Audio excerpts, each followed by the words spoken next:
नमस्कार दोस्तों, आपका स्वागत है हमारे चैनल धार्मिक जिंदगी कहानियां में। दोस्तों, आज फिर लेकर आया हूं एक और धार्मिक कहानी जिसका नाम है भाव से मिलते हैं गोपाल। अगर आप हमारे चैनल पर पहली बार आए हैं तो चैनल को सब्सक्राइब कीजिए, साथ में लगे बेल आइकन को भी प्रेस कीजिए ताकि सबसे पहले हमारी कहानी आप सुन सके। तो आइए कहानी शुरू करते हैं। एक ब्राह्मण था जो भगवान को भोग लगाए बिना खुद कभी भी भोजन नहीं करता था। हर दिन पहले गोपाल जी के लिए खुद प्रसाद बनाता और भोग लगाकर फिर स्वयं उसकी पत्नी और एक छोटा बेटा था, यह तीनों ही गोपाल जी का प्रसाद पाते थे। बेटा पिताजी को हर रोज ठाकुर जी की सेवा और उनको भोग आदि लगाने की पूरी क्रिया को बड़े ही मनोयोग से देखता था कि पिताजी किस प्रकार भोग गोपाल जी को निवेदन करते हैं। लाला प्रसाद पाओ और पर्दा लगाकर बाहर आ जाते हैं। एक दिन ब्राह्मण को किसी काम से शहर की तरफ पत्नी के साथ जाना था, सो उसने अपने बेटे से कहा, आज तुम ठाकुर जी का ख्याल रखना और जैसे भी हो ठाकुर जी को कुछ बनाकर खिला देना। बेटा बोला, ठीक है पिताजी, मैं जैसा आप कह रहे हैं वैसा ही करूंगा। माता पिता शहर की तरफ चले गए। बेटे ने कभी कुछ न बनाया, न उसे कुछ बनाना आता है। उसने जल्दी जल्दी से स्नान आदि करके दाल और चावल मिलाकर कुछ कच्ची सब्जी उसमें डालकर अंगीठी पर बिठा दिया और ठाकुर जी को स्नान कराकर पोशाक आदि बदलकर आरती कर दी। फिर बर्तन से गरम गरम खिचड़ी निकाली और ठाकुर जी के सामने एक थाली में सजाकर परोस दी और पर्दा लगा दिया। अब वह कुछ देर बाद बार बार जाकर पर्दा हटाकर देखता कि गोपाल जी खा रहे हैं या नहीं, मगर वह देखता है कि गोपाल जी ने तो उसकी बनाई हुई खिचड़ी को छुआ तक नहीं।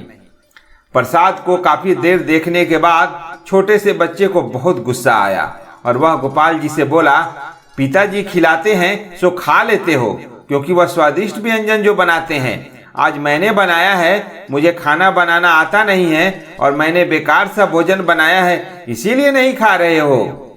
बालक ने गोपाल जी से काफी विनती की, आज जैसा भी बना है खा लो, मुझे भूख लगी है, तुम खा लो तो मैं भी प्रसाद पाऊंगा। मगर गोपाल जी तो उसकी सुन ही नहीं रहे थे। जब उस बच्चे का धैर्य जवाब दे गया और उससे रहा नहीं गया तो वो बाहर से एक बड़ा सा सोटा लेकर आया और जोर जोर से चिल्लाने लगा, खाते हो या अभी इस छोटे से लगा दूं दो चार। यह कहकर वह पर्दा फिर लगाकर बाहर जाकर बैठ जाता है कि शायद इस बार गोपाल जी खा लेंगे। अब की बार वह फिर झांक कर देखता है कि उसके द्वारा परोसी गई सारी खिचड़ी तो गोपाल जी खा गए हैं। अब एक समस्या यह हो गई कि अब सारी खिचड़ी तो गोपाल जी खा गए, अब वह खाएगा और माता पिता को क्या खाने को देगा। ऐसा मन में विचार लिए वह थाली में जो थोड़ी बहुत खिचड़ी लगी थी उसी को किसी तरह से चाट कर खा गया और फिर वहीं पर सो गया।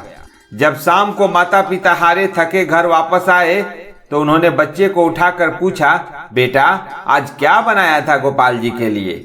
बेटा बोला, पिताजी मैंने वैसे ही किया जैसे आप हर रोज पूजा सेवा करते हैं, मगर आज गोपाल ने मेरी बनाई सारी की सारी खिचड़ी खा ली, मैं भी भूखा रह गया।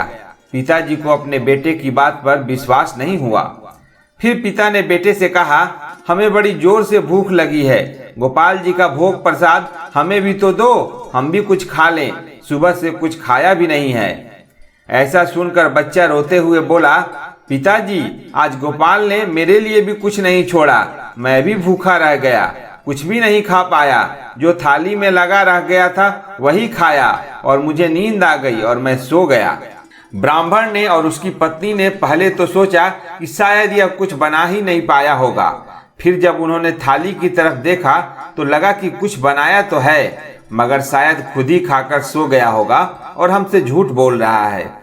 ब्राह्मण ने सोचा, ऐसा कैसे हो सकता है कि मैं इतने वर्षों से रोजाना नाना प्रकार के व्यंजन बनाकर गोपाल जी के सामने रखता हूँ, पर गोपाल जी ने कभी भी मेरी थाली से एक तिनका भी नहीं खाया। आज पुत्र के हाथ से गोपाल ने खा लिया। ब्राह्मण को पुत्र की बात का विश्वास नहीं हुआ और ब्राह्मण ने देखने के लिए पर्दा हटाया तो देखा कि गोपाल के मुख में वह खिचड़ी लगी हुई है। फिर जब पुत्र से पूरी घटना सुनी तो ब्राह्मण खुशी से पागल हो गया कि मैं न सही, मेरे पुत्र ने तो साक्षात गोपाल को पा लिया है। कथा का आशय यह है कि हमारी जो पूजा सेवा है, भोग राग है, यह सब भाव की है। मन में जो भाव रखता है उसे भगवान निश्चय ही किसी न किसी रूप में मिल ही जाते हैं। जय जय श्री राधे। तो दोस्तों, उम्मीद है ये धार्मिक कहानी आपको जरूर पसंद आई होगी। तो ऐसे ही धार्मिक कहानियों के लिए हमारे चैनल धार्मिक जिंदगी कहानियां को सब्सक्राइब कीजिए। फिर मिलते हैं एक और नई धार्मिक कहानी के साथ। तब तक अपने दोस्त को दीजिए इजाजत। धन्यवाद।